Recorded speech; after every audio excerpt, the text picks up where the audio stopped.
السلام علیکم. کیا حال ہے آپ سب کے؟ الحمدللہ. چلے انشاءاللہ تعالی ہم آیت نمبر 58 سورہ العنکبوت سے انشاءاللہ اپنی تفسیر کا آغاز کرتے ہیں. نحمدہ و نصلی علی رسولہ الکریم، اما بعد فاعوذ باللہ من الشیطان الرجیم. بسم اللہ الرحمن الرحیم. رب اشرح لی صدری ویسر لی امری واحلل عقدۃ من لسانی یفقہوا قولی. آمین یا رب العالمین. بیسکلی ہم نے اس آیت کو کل کر لیا تھا اور تھوڑی بہت اس کی تفسیر بھی ہو گئی تھی. اب تھوڑا اسی حوالے سے ہم تھوڑا آگے چلتے ہیں. اور اس میں جو مین بات ہم نے دیکھی تھی، جو آخری بات ہم نے کی تھی، وہ یہ کیا کی تھی کہ اس دن جو جنت کی نعمتیں ملنے والی ہیں وہ کن کو ملنے والی ہیں؟ عمل کرنے والوں کو. اب ان میں چاہے وہ متقی ہیں، چاہے وہ اہل ایمان ہیں، چاہے وہ مسلم ہیں، کوئی بھی کیٹیگری ان کی ہو سکتی ہے. کیٹیگری بنے گی بعد میں. پہلے جو چیز ڈٹرمن کر رہی ہے ان کا جنت میں جانا وہ کیا ہے کہ وہ عاملین میں سے تھے، عمل کرنے والے لوگوں میں سے ان کا شمار ہوتا تھا. اور ظاہر ہے جو جنت میں جانے والے ہیں تو وہ تو ایک آبویس بات ہے کہ وہ عمل الصالحات ہی کریں گے نا، قرآن اور سنت کے حساب سے ہی عمل کریں گے تو جنت میں ان کا داخلہ ہوگا. تو اب اس حوالے سے تھوڑا سا ہم آگے اور دیکھتے ہیں کہ جو جب ہم عمل کرتے ہیں، یعنی جب ہم یہ بات کرتے ہیں نا کہ وہ عمل کرنے والے تھے، تو اس کی بھی تھوڑی سی ڈیفینیشن دیکھنا چاہیے نا کہ انہوں نے کیا کیا دنیا میں بیسکلی. تو اس کو ہم دیکھتے ہیں کہ دراصل وہ لوگ تھے. تھوڑی اگزامپل سے بات سمجھتے ہیں کہ ایک مثال ہم لے لیتے ہیں. ایک پہلی مثال ہم یوں لیتے ہیں کہ مثال کے طور پہ انہوں نے جب اللہ کے حکم کے مطابق انہوں نے جب سود کو چھوڑا تو انہوں نے تنگی رزق کی پرواہ نہیں کی. صحیح ہے، یعنی یہ تمام ہے نا سیکریفائس کی طرف یہاں پر اشارہ ہے. اس کے بعد اب جب حجاب کی بات ہوئی تو انہوں نے دنیا بنانے کے لیے اپنی بچیوں کی ان کو یہ مشورے نہیں دیے کہ تم حجاب اتار دو، پہلے تم اپنی شادی بیاہ کی فکر کرو، یا یہ کہ اولاد کو قرآن نہ پڑھا کر اپنے لیے گناہ جاریہ بنا کے نہیں گئے، بلکہ اپنی اولاد کو بھی یہ علم دے کے ان کو اپنی اولاد کو بھی پیچھے کیا چھوڑا ہے؟ صدقہ جاریہ کی طور پہ چھوڑا. پھر یہ کہ لوگوں کا ملنا جلنا، اونچے لوگوں کے ساتھ اٹھنا بیٹھنا، یہ تمام چیزیں پارٹیز یا آپ سمجھ لیجئے کہ ایسی جگہ جہاں پہ اللہ کے معصیت کے کام ہوتے ہیں، تو اس طرح کی جو صحبت ہے وہ چھوڑنا انہوں نے گوارا کر لیا. سوشلی آؤٹ کاسٹ ہونا انہوں نے گوارا کر دیا، لیکن انہوں نے اپنے دین کے اوپر کمپرومائز نہیں کیا. پھر اس کے بعد جب بدعات کی بات ہوتی ہے، شرک کی بات ہوتی ہے، تو معاشرے میں یہ جو رسم و رواج ہوتے ہیں ان کے اوپر ان کو سٹینڈ لینے میں اور نہ جانے کتنا پریشر ان کو اٹھانا پڑا. رشتوں کی ناراضگی انہوں نے مول لی، لیکن وہ اپنے جو دین کے اوپر جمے رہے. دین پر عمل کرتے ہوئے لوگوں نے چاہے ان کو تنقید کا نشانہ بنایا، کریٹیسزم کیا، ان کا استہزاء کیا، مذاق اڑایا، لیکن وہ دین پہ جمے رہے. تو جب ہم یہ بات کرتے ہیں نا کہ عاملین تھے، تو یہ کوئی نا ایک ہمارے ذہن میں آتا ہے جیسے عمل کرتے تھے. عمل کی ڈیفینیشن نہیں سمجھ آتی ہم کو نا. ہم سمجھتے شاید نماز روزہ کر لیتے تھے، یہ عمل تھا ان کا. اچھا، یا نیکیاں کرتے تھے، بس یہ ذہن میں آتا ہے نا نیکیاں. تو لیکن بات یہ ہے کہ یہ اس کی بہت بڑی پرائز ہے جو انہوں نے پے کی ہے. عاملین جو ٹرم آ رہی ہے اس کی بہت بڑی پیچھے کہانی ہے، پوری اس کی ایک سٹوری ہے پیچھے جو وہ اپنے ساتھ لے کے اللہ تعالیٰ کے حضور حاضر ہوں گے، جس کی بنا پہ انہیں جنت جیسا اونچا مقام اللہ تعالیٰ عطا کریں گے. اب اس کے بعد کچھ احادیث اس کے ضمن میں دیکھ لیتے ہیں. پہلی حدیث ہم یہ دیکھتے ہیں کہ جیسے ابھی ہم نے بات بھی کی نا کہ جنت کی جو خاص خوبی ہے وہ یہ ہے کہ وہاں پہ جو نعمتیں ہیں وہ ابدی ہیں. تو ان کو ہم یہ دیکھتے ہیں کہ پہلی ایک حدیث دیکھتے ہیں. نبی اکرم صلی اللہ علیہ وسلم نے فرمایا، جنت میں داخل ہونے والے پہلے گروہ کی صورتیں 14ویں کے چاند کی طرح چمک رہی ہوں گی. وہ بشری ضروریات، تھوک، ناک کی رطوبت، بول بازار کا مطلب ہوتا ہے جو یورین اور یہ ہوتا ہے نا جو انسان فارغ ہوتا ہے، کال آف نیچر وغیرہ، تو ان تمام چیزوں سے مبرہ ہوں گے. یعنی پتہ یہ چلا کہ وہاں یہ ساری چیزیں بیسکلی گندگی ہے نا، ناک کی رطوبت ہو گئی، کان کی میل ہو گئی، یہ سب چیزیں، تو یہ تمام چیزوں سے مبرہ ہوں گے. ان کے برتن اور کنگیاں سونے چاندی کی ہوں گی. انگیٹیوں میں عود کی خوشبودار لکڑی استعمال ہوگی. پسینے سے ان کے مشک کی خوشبو آئے گی. اور جنتی بیویوں کی نزاکت اور خوبصورتی اتنی زیادہ ہوگی کہ جس کا اندازہ لگانا مشکل ہوگا. اور ان کے آپس میں جنتیوں میں اختلاف اور بغض نہیں پایا جائے گا. یہ دل ان کے پاک ہوں گے اور صبح و شام وہ اللہ تعالیٰ کی حمد کریں گے. یہ ہے بخاری کی حدیث. تو اس سے ہمیں یہ بات پتہ چلتی ہے. اور صبح شام حمد کیوں کریں گے؟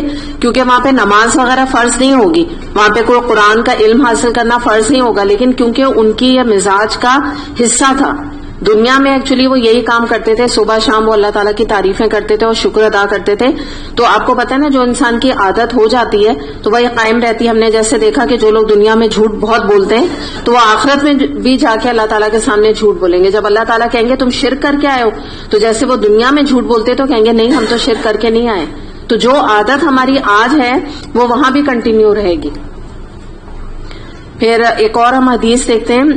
عبداللہ بن عمر رضی اللہ عنہ سے روایت ہے, نبی اکرم صلی اللہ علیہ وسلم نے فرمایا جب تم میں سے کوئی آدمی فوت ہو جاتا ہے تو صبح و شام اسے اس کا ٹھکانہ دکھایا جاتا ہے. کہاں پہ؟ قبر میں. اگر جنتی ہو تو جنت, اور اگر دوزخی ہو تو جہنم میں اس کا ٹھکانہ دکھایا جاتا ہے. اسے بھی بخاری نے روایت کیا. پھر ایک اور ابن ماجہ کی حدیث ہم دیکھتے ہیں. ابو ہریرہ رضی اللہ عنہ سے روایت ہے کہ وہ ایک دفعہ ایک درخت لگا رہے تھے, تو نبی کریم صلی اللہ علیہ وسلم نے پوچھا ابو ہریرہ رضی اللہ عنہ سے کہ آپ کس کے لیے درخت لگا رہے ہیں؟ تو انہوں نے جواب دیا کہ میں اپنے لیے درخت لگا رہا ہوں. تو آپ صلی اللہ علیہ وسلم نے فرمایا کیا میں تمہیں اس سے بہتر درخت نہ بتاؤں؟ تو انہوں نے جواب دیا جی آپ ضرور بتائیے. تو آپ صلی اللہ علیہ وسلم نے فرمایا کہ تم سبحان اللہ والحمد للہ ولا الہ الا اللہ واللہ اکبر یہ کہا کرو. یہ کہنے سے ہر کلمے کے بدلے میں جنت میں تمہارے لیے ایک درخت لگا دیا جائے گا. اسے ابن ماجہ نے روایت کیا. تو یہ اتنی چھوٹی چھوٹی جو عمل ہیں جن کو کہ ہم اللہ کا ذکر, ہم نے ایکچولی کل بات کی تھی نا, تو اس حوالے سے بھی میں نے یہ حدیث آپ کو خاص طور پہ بتائی کہ اللہ تعالیٰ کے ذکر کا اتنا بڑا اجر و ثواب ہے. پھر جو غرفوں کی بات تھی, ہم نے اسی حدیث میں دیکھا تھا نا کہ جو لوگ جنت میں جائیں گے تو ان کے لیے غرفے ہوں گے. تو اس کے حوالے سے حدیث دیکھتے ہیں. بخاری اور مسلم میں حدیث ہے, نبی اکرم صلی اللہ علیہ وسلم نے فرمایا جنت میں مقربین خاص کے لیے ایسے غرفے ہوں گے جو اہل جنت کو ایسے نظر آئیں گے جیسے زمین والے ستاروں کو دیکھتے ہیں. یعنی جو مقرب لوگ ہوں گے جنتیوں میں تو وہ اتنے اونچے, ان کے اسکائی اسکریپرز آپ سمجھ لیجئے یا محل اتنے اونچے اونچے ہوں گے کہ جیسے ہم زمین سے ستاروں کو دیکھتے ہیں. تو یہ جو مقربین ہیں جو جنہوں نے نیک عمل کیے ہوں گے تو ان کا جو محل ہے وہ اتنا اونچا نظر آئے گا دیگر جنتیوں کو. یعنی ان کے لیول میں اور دیگر جنتیوں کے لیول میں اتنا فرق ہوگا جیسے ہم یہاں سے ستارے دیکھ کے سوچتے ہیں کہ کتنی دور ہے ستارے. تو یہ اتنا اجر ہے جو اللہ نے ایسے لوگوں کے لیے رکھا. پھر طبرانی میں بھی ایک اور حدیث آتی ہے, اس میں نبی اکرم صلی اللہ علیہ وسلم نے فرمایا کہ جنت میں ایسے غرفے ہوں گے جن کا اندرونی حصہ باہر سے اور بیرونی حصہ اندر سے نظر آتا ہوگا. یعنی کیا مراد ہے کہ بالکل شیشے ہوں گے, سمجھیے ایسے شیشے کہ اندر کا باہر, باہر کا اندر دکھے گا. تو یہ بھی غرفے جو ہے وہ ان لوگوں کے لیے ہوں گے کہ جن کے لیے 4 کوالٹیز آپ نے بتائیں, کیونکہ لوگوں نے سوال کیا کہ اے اللہ کے رسول صلی اللہ علیہ وسلم یہ غرفے کن کے لیے ہوں گے؟ تو آپ صلی اللہ علیہ وسلم نے فرمایا کہ جو شخص اپنے کلام کو پاک رکھے, ہر مسلمان کو سلام کرے, نمبر 3 لوگوں کو کھانا کھلائے یعنی ضرورت مندوں کو کھانا کھلائے, اور چوتھا رات کو اس وقت تہجد پڑھے جب سب لوگ سو رہے ہوں. تو یہ خاص طور پہ 4 کوالٹیز ہیں جو غرفے میں جانے والے لوگ ہوں گے. جو شخص اپنے کلام کو پاک رکھے, ہر مسلمان کو سلام کرے, ضرورت مندوں کو کھانا کھلائے اور تہجد کی نماز پڑھے ایسے وقت میں جب سب لوگ سو رہے ہیں. اونچے اونچے محل, اونچے. آیت نمبر 59 اور 60 ہم دیکھتے ہیں. وَكَأَيٍّ مِّن دَابَّةٍ لَا تَحْمِلُ رِزْقَهَا اللَّهُ يَرْزُقُهَا وَإِيَّاكُمْ وَهُوَ السَّمِيعُ الْعَلِيمُ. اچھا ایک منٹ, ہاں ٹھیک ہے, 59 نہیں 59 ابھی پڑھنی ہے, صحیح ہے, الذین سے ہوگی. الذین صبروا وعلی ربہم یتوکلون وَكَأَيٍّ مِّن دَابَّةٍ لَا تَحْمِلُ رِزْقَهَا اللَّهُ يَرْزُقُهَا وَإِيَّاكُمْ وَهُوَ السَّمِيعُ الْعَلِيمُ. ان لوگوں کے لیے جنہوں نے صبر کیا اور جو اپنے رب پر بھروسہ کرتے ہیں. اب یہ جو حصہ ہے نا ایکچولی یہ آیت نمبر 58 کا ہے, اس کو الگ ایکسپلین ہم کریں گے اور آگے دیکھ لیتے ہیں آیت نمبر 60 کا بھی ترجمہ. کتنے ہی جانور ہیں جو اپنا رزق اٹھائے نہیں پھرتے, اللہ ان کو رزق دیتا ہے اور تمہارا رازق بھی وہی ہے, وہ سب کچھ سنتا اور جانتا ہے. پہلے تو ہم آیت نمبر 58 کو 59 سے جوڑیں گے کیونکہ ابھی ہم نے ایک لمبی طویل اس کے اوپر حدیث دیکھی ہے جنت میں جانے والے لوگوں کے لیے. قرآن میں ہی جنت میں جانے والوں کی مزید 2 کوالٹیز ہمیں پتہ چل رہی ہیں جن کی بنا پہ لوگ جنت میں گئے، یعنی آیت نمبر 58 کے حوالے سے، نمبر 1 انہوں نے صبر کیا، اور نمبر 2 وہ اپنے رب کے اوپر بھروسہ کرتے تھے. تو اب اس کو ہم تھوڑا سا دیکھتے ہیں کہ جنت میں جب یہ گئے ہیں تو انہوں نے کن باتوں پر صبر کیا. تو یہ تھوڑا سا تو ہم نے ادھر بات کر لی تھی نا، ابھی بگننگ میں ہم نے بات کیا تھا نا کہ کیا تنگی رزق انہوں نے برداشت کیا، انہوں نے اپنے بچوں کے فیوچر کو نہیں دیکھا، اللہ کے احکامات کو دیکھا. تو اسی طرح ان شارٹ اب ہم اس کو بات یہی کریں گے کہ یہ وہ لوگ ہیں جنت میں جانے والے جنہوں نے ہر طرح کی مشکلات، ہر طرح کے مصائب جو ان کو دنیا میں پیش آئے، نقصانات انہوں نے اٹھائے، آزمائشیں سہی انہوں نے، اذیتوں کو انہوں نے برداشت کیا. کس کی خاطر؟ اللہ کی خاطر، محض اللہ کی خاطر انہوں نے برداشت کیا اور اپنے رب کے اوپر بھروسہ کیا. تو یہاں پر ہم یہ دیکھتے ہیں کہ یہ جو جنت کے غرفہ ہیں یا جو جنت کا مقام ہے، یہ تو بیسکلی یہ ایک صابر اور صبر و برداشت کرنے والے لوگوں کے لیے اللہ تعالیٰ نے تیار کر کے رکھا ہے، کہ جنہوں نے، ہم نے اوپر جیسے بات کی کہ آزمائشوں پر انہوں نے ہمیشہ صبر کیا. جیسے کہتے ہیں نا کہ صبر مومن کا یونیفارم ہونا چاہیے، جیسے ایک لباس ہونا چاہیے کہ جب وہ سچویشن آئے آزمائش والی تو وہ یہ جیسے کوئی انسان کپڑے نہیں چینج کرتا ہے، یونیفارم ہوتا ہے، تو وہ جب انسان اپنے یونیفارم کو چینج کرتا ہے تو وہ اس پوسٹ کے لیے موزوں ہو جاتا ہے نا. جیسے کوئی بھی آرمی کے لوگ ہیں، نیوی کے لوگ ہیں، ان کا سب کا ایک یونیفارم ہوتا ہے. تو اسی طرح سے جب آزمائشیں آئیں تو مومن کا کرنے کا کام کیا ہے کہ وہ صبر کے لباس میں آ جائے. یہ ہوتا ہے صبر دراصل. اور انسان کا صبر جو ہے وہ نہ صرف یہ کہ بولنے میں، بلکہ اس کے حال حلیے میں بھی، اس کے باڈی لینگویج سے بھی پتا چلے کہ یہ انسان صبر کر رہا ہے. وقار ہو، جلد بازی نہ ہو، ہائپر نہ ہو انسان تکلیفیں آنے پر، اور پھر اپنی کوشش کر کے اسباب کو اختیار کر کے نتیجہ اللہ تعالیٰ پہ چھوڑ دے. صلہ جو ہے وہ اللہ سے چاہے کہ اللہ تعالیٰ جتنا میرے ضبط میں تھا، جتنا میرے بس میں تھا، میں نے صبر کر لیا، اب اللہ تعالیٰ تو مجھے اس کے اوپر استقامت دے اور آسانی دے. اور ایک اور چیز، دکھاوے کا صبر نہ کرے، دکھا کے صبر نہ کرے، لوگوں کو بتا کے صبر نہ کرے کہ پوسٹ کرنا کہ دیکھو میں کتنی صابر ہوں. یہ تو صبر نہیں ہوا، تو ریاکاری کی ایک قسم ہو گئی. بالکل وہی، یہ جو سب چیزیں ہیں ریاکاری ہے. جہاں کہیں بھی صبر کو جو ہے وہ کہیں پہ شو آف کیا جائے گا اس کا، تو وہ آپ سمجھ لیجئے کہ وہ ڈیفینیشن سے نکل جائے گی بات نا. تو اب یہاں ہم یہی دیکھتے ہیں کہ اگر ہم اس کو تھوڑا سا ہسٹوریکل بیک گراؤنڈ دیکھ لیں اس آیت کا، ابھی تو ہم نے بالکل اپنے حوالے سے یہاں بات کی تھی، تو ہسٹوریکل بیک گراؤنڈ اس کا یہ ہے کہ دراصل یہ جنات جو ہے نا، جنت کا جو ذکر کیا گیا، تو یہ ان کے لیے تھی جنہوں نے ماضی میں، یعنی جب ہم بات کرتے ہیں دین کے حوالے سے عرب میں، تو اس وقت انہوں نے دین پر وہ مضبوط رہے، ثابت قدم رہے، اور انہوں نے ہجرت کی تکلیفیں برداشت کی. اس میں انہوں نے اپنے اہل و عیال کو بھی چھوڑا، انہوں نے عزیز و اقربا سے بھی دوری اختیار کی، اور اللہ کی رضا کے لیے انہوں نے ہجرت کی. اور انہوں نے جس کو کہنا چاہیے نا کہ دنیا کے بجائے آخرت کو انہوں نے پریفرنس دی، اور آزمائشیں آنے پر انہوں نے اللہ سے بدگمانی اختیار نہیں کی. تو یہ ایکچولی ہسٹوریکل بیک گراؤنڈ دیکھیں تو ایسا یہاں ہم ماضی کا دیکھیں گے. اس کے بعد پھر ہم رزق کی جو بات کرتے ہیں نا، تو اللہ تعالیٰ نے جو یہاں رزق کی بات کی کہ کتنے ہی جانور ہیں جو اپنا رزق اٹھائے پھرتے ہیں اور اللہ ان کو رزق دیتا ہے، تو تمہارا رازق بھی اللہ ہے. یہاں کیا مراد ہے کہ ہجرت کرنے میں، آپ کل وہ آیت کو یاد کر لیں، ہم نے ہجرت والی آیت پڑھی تھی نا، اس کے حوالے سے بات ہو رہی ہے کہ اللہ تعالیٰ کا جو رزق ہے نا وہ کسی خاص جگہ سے مخصوص نہیں ہے کہ امریکہ میں ہوگے تو ہی تمہیں رزق ملے گا، یا تم شہر کراچی میں ہوگے تو تمہیں رزق ملے گا، تم گاؤں میں ہوگے تو تمہیں رزق نہیں ملے گا. تو یہاں بتانے کی بات اللہ تعالیٰ کی یہ ہے، یعنی اس کی ایکسپلینیشن یہ ہے کہ اللہ کا رزق اپنی ہر مخلوق کے ساتھ جو ہے وہ عام ہے. یہ اللہ تعالیٰ نے نعمت ہر ایک کو دی ہے، وہ جہاں بھی ہو، کہیں بھی رہتا ہو. اور ہجرت کے حوالے سے تو خاص طور پہ اگر ہم یہ دیکھیں تو صحابہ کرام نے جب ہجرت کی تھی مدینہ، تو ان کو کہیں زیادہ رزق ان کو مدینے میں آ کے وسیع رزق ان کو ملا، پاکیزہ رزق ان کو ملا، اور تھوڑے ہی عرصے میں بلکہ وہ عرب کے حکمران کے طور پہ ابھر کر سامنے آ گئے تھے. یعنی اللہ تعالیٰ نے ان کو اتنا نوازا تھا. تو اگر ہم پہلے بھی یہ دیکھتے ہیں کہ نبی کریم صلی اللہ علیہ وسلم کے صحابہ کرام کو اللہ تعالیٰ نے اتنا آنر دیا اور اتنا کچھ نوازا، تو یہی اللہ تعالیٰ یہاں فرما رہے ہیں کہ ایسا کیسے ہو سکتا ہے کہ تم اگر ہجرت آج کرو تو اللہ تعالیٰ تمہیں اس کے بدلے میں کوئی کچھ بھی نہ دے یا تمہیں تکلیفوں میں رکھے اللہ تعالیٰ.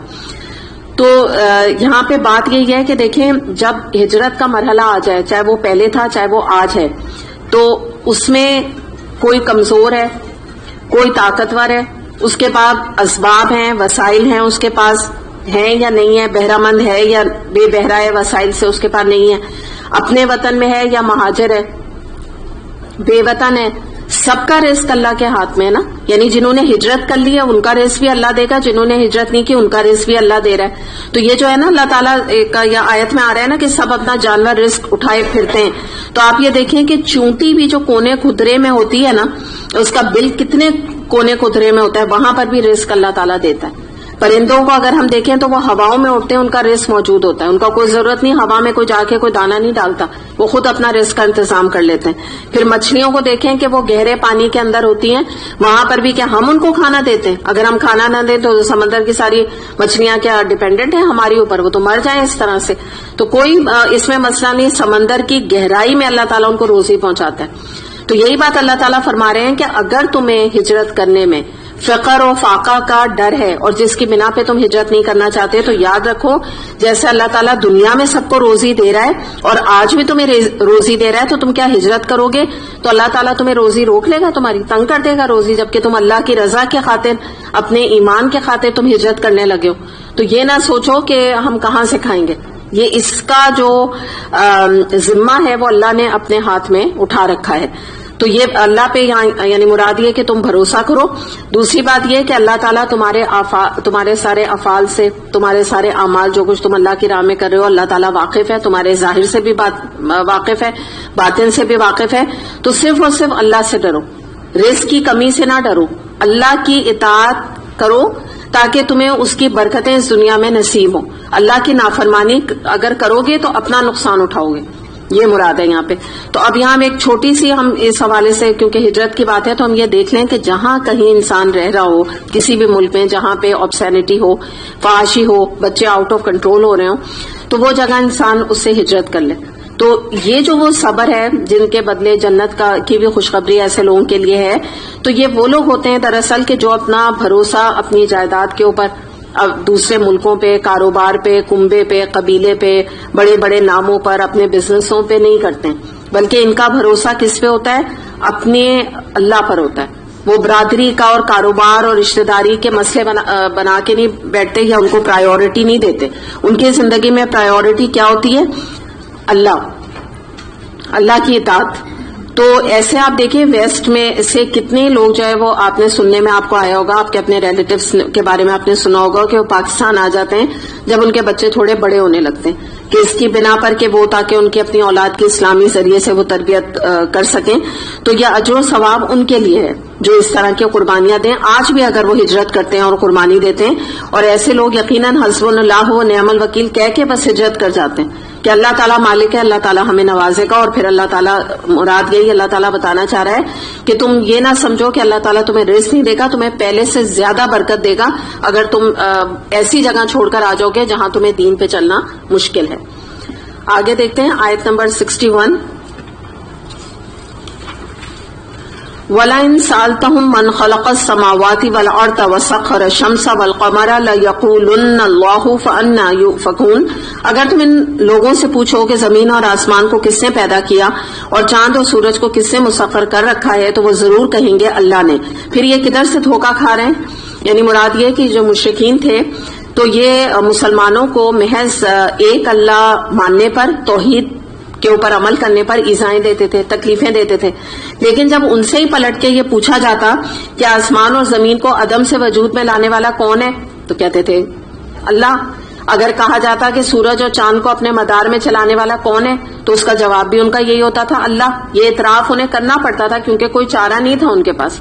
انہیں پتا تھا کہ کوئی بھی ان کا بت یا کوئی بھی شخصیت جو ہے وہ یہ سب چاند اور سورج کو پیدا نہیں کر سکتی. لیکن اس کے باوجود ان کو کوئی جواب نہ بن پڑنے کے باوجود بھی وہ ایمان نہیں لاتے تھے, حالانکہ سب کچھ ان کو پتا تھا کہ یہ اللہ کے قبضے میں ہے. تو یہی بات یہاں بتائی جا رہی ہے کہ تم ان سے پوچھ کے دیکھ لو, ان کے پاس اس بات کا کوئی جواب نہیں ہے, ان کی ہٹ دھرمی کا, ان کی سرکشی کا جو انہوں نے اللہ کے حوالے سے اختیار کر رکھی ہے. جانتے بوجھتے جسے کہتے ہیں نا کفر کا رویہ اختیار کرنا. آیت نمبر 62. اللہ یبسط الرزق لمن یشاء من عباده ویقدر له ان اللہ بکل شیء علیم. اللہ ہی ہے جو اپنے بندوں میں سے جس کا چاہتا ہے رزق کشادہ کرتا ہے, جس کا چاہتا ہے تنگ کرتا ہے. یقیناً اللہ ہر چیز کا جاننے والا ہے. یہ بھی ایک فیکٹ ہے. اللہ تعالیٰ نے قرآن میں اس کے بارے میں بالکل کلیئرٹی کے ساتھ یہ بات بتا دی کہ یہ اللہ تعالیٰ کی مرضی ہے. اللہ تعالیٰ کسی کا رزق کشادہ کر دے, کسی کا اللہ تعالیٰ تنگ کر دے. اس بارے میں اللہ سے کوئی کوشچن نہیں کر سکتا. اور اس میں بات کیا ہے, یہ اللہ تعالیٰ کی حکمت مشیت بھی ہوتی ہے. اس میں ایک تو اللہ تعالیٰ کی مرضی ہے, دوسرا اللہ تعالیٰ کی حکمت اور مشیت ہے کہ کسی کا رزق زیادہ کسی کا کم ہے. اور یہ دراصل مشرکین کا ایک اعتراض تھا جو وہ مسلمانوں پہ کیا کرتے تھے کہ اگر تم حق پہ ہو, تم کہتے ہو تم حق پہ ہو, تم کہتے ہو اللہ کا تمہارا ساتھ ہے, نبی کریم صلی اللہ علیہ وسلم پر بھی طنز کرتے تھے کہ آپ کے ساتھ اللہ ہے, تو پھر آپ سمیت تمام مسلمان اتنے غریب کیوں ہیں, آپ سمیت تمام مسلمان اتنے کمزور کیوں ہیں؟ تو اس کا یہاں پہ جواب دیا جا رہا ہے. اللہ تعالیٰ فرما رہے ہیں کہ رزق کی کشادگی اللہ کے اختیار میں. نمبر 1 بات اختیار اللہ کا ہے. نمبر 2 اللہ کی حکمت ہے, اللہ تعالیٰ کی مشیت ہے. کسی کو چاہتا ہے اللہ زیادہ دیتا ہے, کسی کو چاہتا ہے کم دیتا ہے. اس کا تعلق رزق کی فراوانی یا رزق کی تنگی کا تعلق اللہ کی رضامندی یا اللہ کے غضب سے نہیں ہے کہ جس کے پاس رزق زیادہ ہے تو اللہ اس سے بڑا خوش ہے, جس کے پاس رزق کی کمی ہے اللہ تعالیٰ کہہ رہا ہے یہ تو گنہگار ہے, میرا غضب ہے, میں اس کو عذاب دوں گا. یہ نہیں ہوتا, یہ ایسا معاملہ نہیں ہے. آپ اس کو ایک جملے سے سمجھ لیجئے جو میں آپ بتاتی ہوں آپ کو, کہ اللہ تعالیٰ بعض دفعہ دولت دے کر اور بعض دفعہ دولت لے کر دونوں طرح آزماتا ہے. دونوں کی آزمائش یہ خوش فہمی ہے ہماری کہ اگر ہم یہ سمجھیں کہ اللہ نے ہمیں بڑی دولت دی تو ہماری آزمائش تھوڑی ہے, تو اللہ ہم سے بہت راضی ہے. ضروری نہیں یہ بات ہے. اور دوسری بات یہ کہ جو بات میں نے سیکنڈ آپ کو بتائی کہ اللہ کو زیادہ پتہ ہے کہ کس کو کتنا رزق دینا چاہیے, یہ تو اللہ کی مرضی ہے. آپ بتائیں اگر آپ کی فرض کر لیجئے 2 میڈس ہیں گھر میں اور آپ ان کو دونوں میں کو آپ ایک کو جو ہے سیلری کے علاوہ ایک میڈ کو آپ مہینے میں بیچ مہینے میں کوئی ضرورت آنے پر 500 دیتی ہیں اس کی ضرورت پوری کرنے کے لیے, اور ایک میڈ کی ضرورت آنے پر آپ اس کو 2000 دیتی ہیں, ٹھیک ہے. تو اب یہ کوشچن آپ سے کوئی نیبر میں کوئی کرنے والا ہے کہ آپ نے ایک کو 500 اور ایک کو 2000 کیوں دی, ٹھیک ہے. آپ کا کرائٹیریا کیا ہونا چاہیے؟ ظاہر ہے جس کو آپ نے 2 دیے ہیں اس کا مسئلہ, اس کا ڈاکٹر کو دکھانا یا اس کا مرض یا اس کی تکلیف زیادہ ہے تو آپ نے اس کو 2000 دے دی. اور جس کی ضرورت جو تھی وہ کم تھی, ہو سکتا ہے اس نے بس آپ سے کہا مجھے آٹا لینا ہے, ٹھیک ہے, اس نے اپنی ضرورت جیسی تھی اس کو آٹا لینا تو آپ نے اس کو 500 دے دیے بس. تو یہ کوئی کوشچن آپ سے ہم سے کوئی نہیں کر سکتا اور ہماری زندگی میں انٹرفیئر نہیں کر سکتا, اور کرے تو ہم اس کو کہہ بھی دیں کہ آپ اپنا کام کیجئے, بھائی آپ کو کیا مسئلہ ہے, یہی کہیں گے نا, کہیں گے آپ کو کیا. تو یہی والی ایگزیکٹلی یہی بات ہے کہ یہ اللہ سے کیسے کوئی سوال کرے کہ اللہ تعالیٰ آپ نے ان کو اتنا دیا اور ہمیں اتنا نہیں دیا اور ان کو اتنا, یہ کوئی نہیں اللہ سے کوشچن کر سکتے. بے تو ابس بات ہے, کیونکہ پہلے ہم اپنے گریبان میں جھانک لیں, ہم نہیں برداشت کر سکتے اگر ہمیں کوئی یہ کہے. تو یہ جو بات یہاں پر ہوئی حوالے سے ایکچولی جو ہو رہی ہے وہ ہجرت کے حوالے سے یہاں پر بات ہو رہی ہے کہ یہ اللہ تعالیٰ کی مرضی ہے.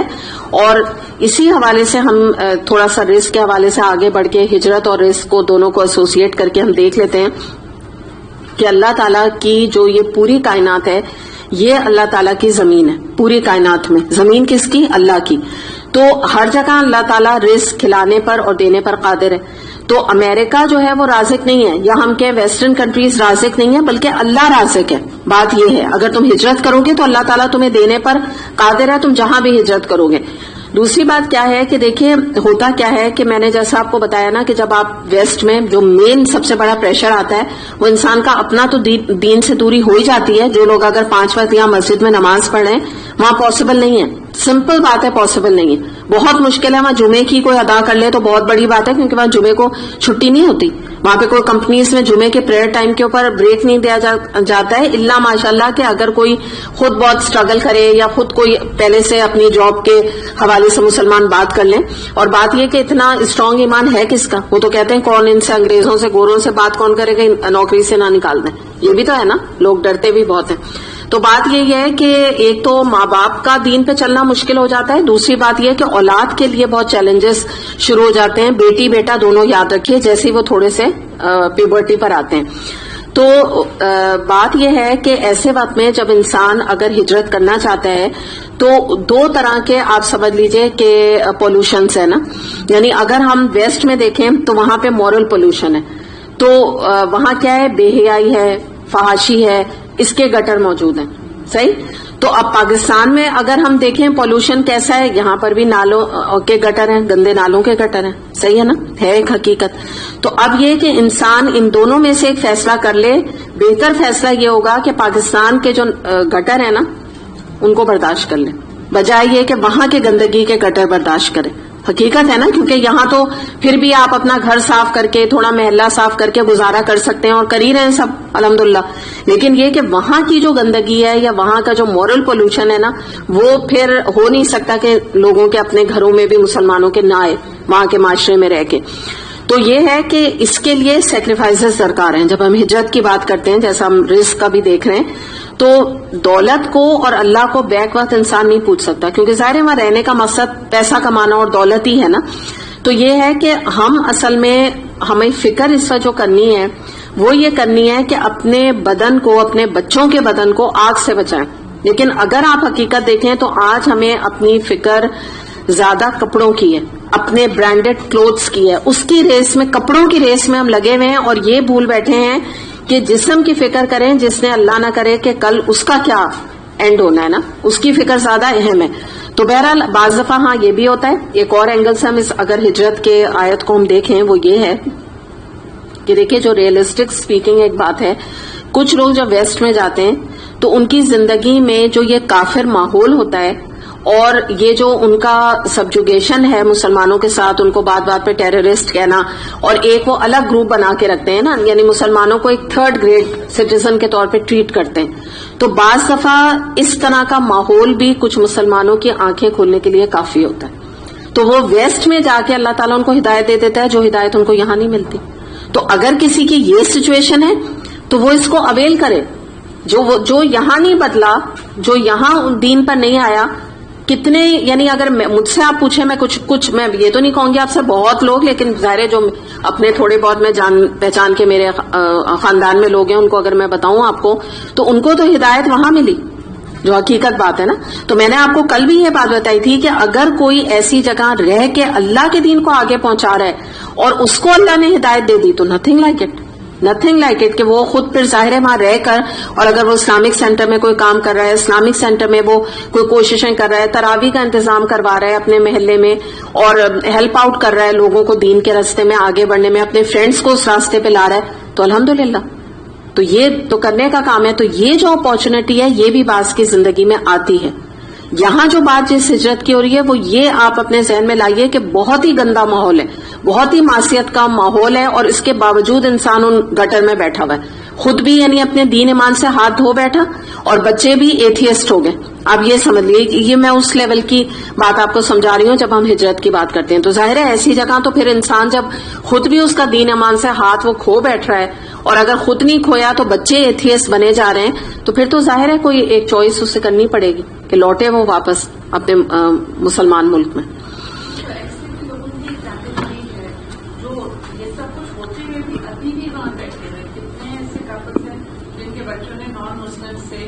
بالکل ایگزیکٹلی. تو یہی بات ہو رہی ہے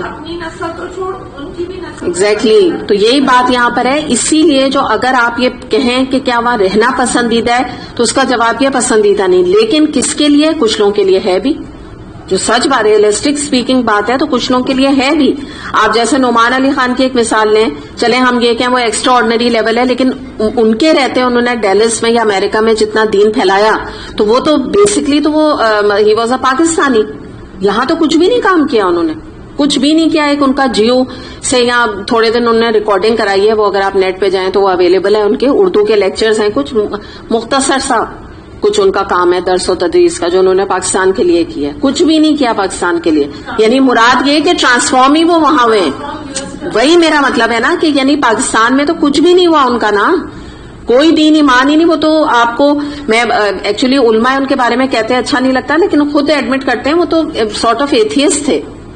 نعمان علی خان تو بلیو ہی نہیں کرتے تھے, نہ نماز نہ روزہ, کچھ بھی نہیں.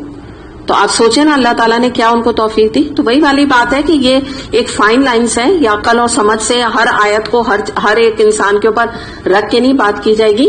جو الحمدللہ وہاں کام کر رہے ہیں اور دین کو پھیلا رہے ہیں, اور اگر اس لیول کے بھی نہیں ہیں, کم لیول بھی ان کا ہے, اور اگر وہ وہاں جا کے الحمدللہ حجاب بھی عورتیں کرتی ہیں, اسلامک سینٹر میں پڑھاتی بھی ہیں, تو الحمدللہ یہ بات ہے نا. لیکن جو بات ان کی ذکر کیا جا رہا ہے یہاں پہ کہ جو گندے ماحول میں خود بھی رہنا پسند کر رہے ہیں, اپنی اولاد کے بھی دین ایمان کو کمپرومائز کر رہے ہیں, وہ مناسب طریقہ نہیں. ان کو ایک راستہ کچھ اختیار کرنے کی ضرورت ہے, چاہے ان کا رزق تھوڑا تنگی ہو جائے. اللہ تعالیٰ ان کے لیے فرما رہا ہے کہ جب تم ہجرت کرو گے تو میں ہوں تمہیں سنبھالنے والا, مجھ پہ بھروسہ کرو, مجھ پہ توکل کرو.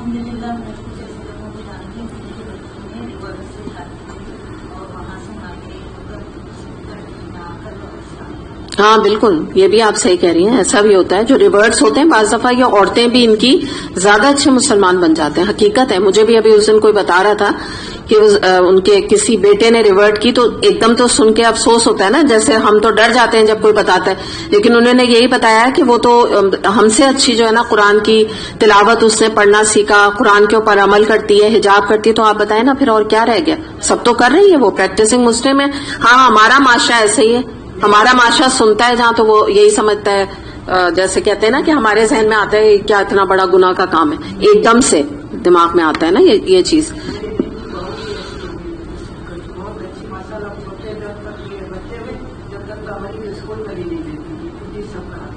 ہاں اور ریورٹ ہیں وہ. ہاں تو دیکھ لیجئے یہ ریورٹس کے بارے میں آتا ہے کہ جب یہ ایمان لاتے ہیں نا تو یہ مسلمانوں سے بھی آگے نکل جاتے ہیں, انٹیلیجنٹ بھی ہوتے ہیں اور بڑے زبردست مطلب ایمان کا لیول ان کا ہوتا ہے نا. آپ دیکھیے بلال فلپس ہیں, یہ جو کتنے آتے ہیں, عبد الرحیم گرین, پیس ٹی وی پہ تو جتنے ہیں تقریباً ریورٹس ہیں سارے. تو آپ ان کا دیکھیے ایمانی لیول, جو وہ باتیں کرتے ہیں تو ہمیں دیکھ کے شرم آتی ہے کہ مسلمان ہو کے ہمیں فقہی مسئلے وہ نہیں پتا جو یہ بتا رہے. تو دیکھیں نا یہ چیز ہے, تو کسی کو اسی لیے نا کمتر نہیں سمجھنا چاہیے. ہمارا تو یہی مائنڈ سیٹ ہے نا, ہم تو اس طرح, بلکہ وہ وہی میں آپ سے کہہ رہی ہوں نا, اسکینڈل بناتے ہیں, وہ فلاں کے بیٹے نے باہر شادی کر لی, اب اس کے اوپر باتیں کریں, دیکھو کیسے خراب تربیت تھی, یہ تھی, وہ نہیں دیکھ رہے کہ ہو سکتا ہے کہ جو یہ باتیں کر رہے ہیں ان کی اپنی بہو جو ہے وہ ایک وقت کی نماز نہ پڑھ رہی ہو. یہ بات ہے نا. تو بہرحال ایک بیلنس ایٹیٹیوڈ ہے, اور یہ تو اللہ کی دیکھیے توفیق ہے, اللہ کی ہدایت ہے, اللہ کسی کو دے دے, کسی اور کب دے دے یہ بھی نہیں ہم جانتے. آیت نمبر 63, وَلَئِن سَأَلْتَهُم مَّن نَّزَّلَ مِنَ السَّمَاءِ مَاءً فَأَحْيَا بِهِ الْأَرْضَ مِن بَعْدِ مَوْتِهَا لَيَقُولُنَّ اللَّهُ قُلِ الْحَمْدُ لِلَّهِ بَلْ أَكْثَرُهُم